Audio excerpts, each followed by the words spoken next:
श्री राम ज्योतिष India YouTube channel में सभी ज्योतिष प्रेमियों का स्वागत है। आज की कक्षा का विषय प्रसंग है पंचपक्षी सिद्धांत में दूसरे पक्षी उल्लू की रात्रिकालीन गतिविधियां शुक्ल पक्ष के समय में क्या होती हैं, उन पर विचार करेंगी। शुक्ल पक्ष में दिन की गतिविधियों का पहले ही सभी पक्षियों का विचार किया जा चुका है। रात्रि की गतिविधियों में गिद्ध पक्षी का विचार किया जा चुका है। अब उसी क्रम में दूसरे पक्षी उल्लू की गतिविधियां किस दिन में कौन कौन सी गतिविधियां किस किस कालखंड में होती हैं, उस पर विचार करेंगे रात्रिकालीन गतिविधियों का।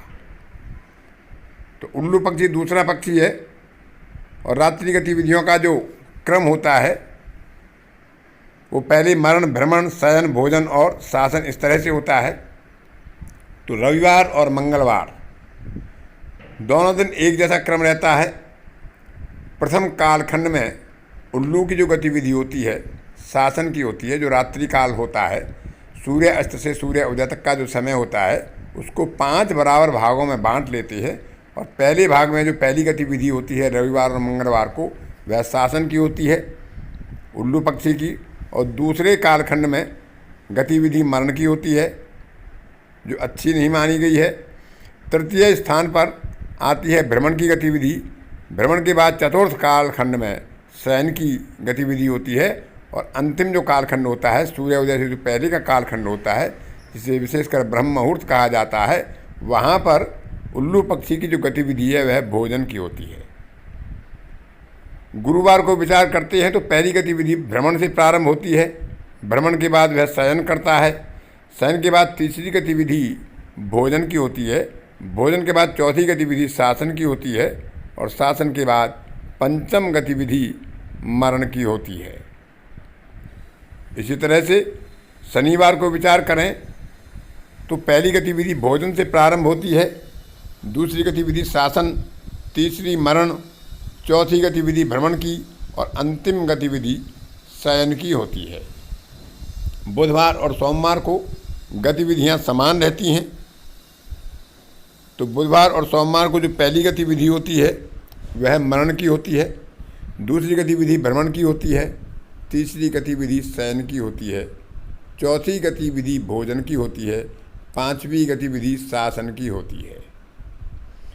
शुक्रवार के दिन का विचार करते हैं तो पहली गतिविधि शयन से प्रारंभ होती है, दूसरी गतिविधि भोजन की होती है, तीसरी गतिविधि शासन की होती है, चौथी गतिविधि मरण की होती है और अंतिम गतिविधि भ्रमण की होती है।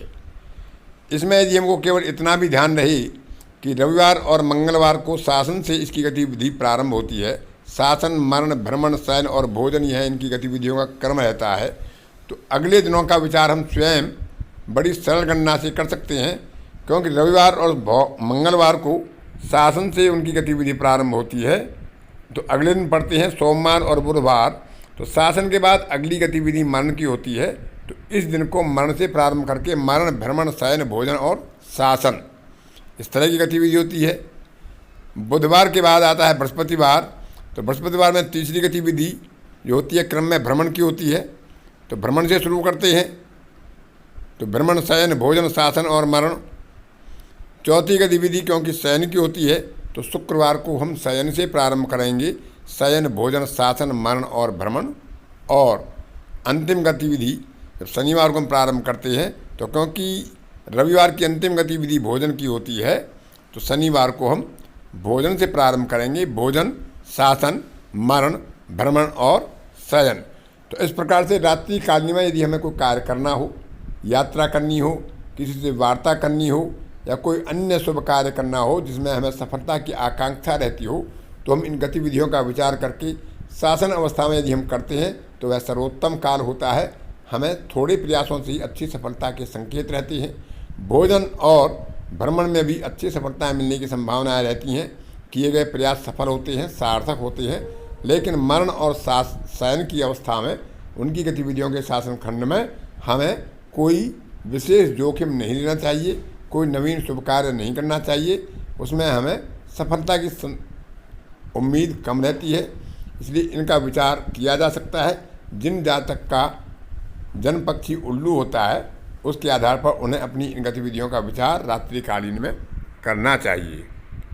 तो आज की कक्षा में इतना ही। अन्य किसी कक्षा में फिर किसी नए विषय के साथ आपसे मुलाकात होगी। तब तक के लिए अपनी वाणी को विराम देता हूँ। धन्यवाद।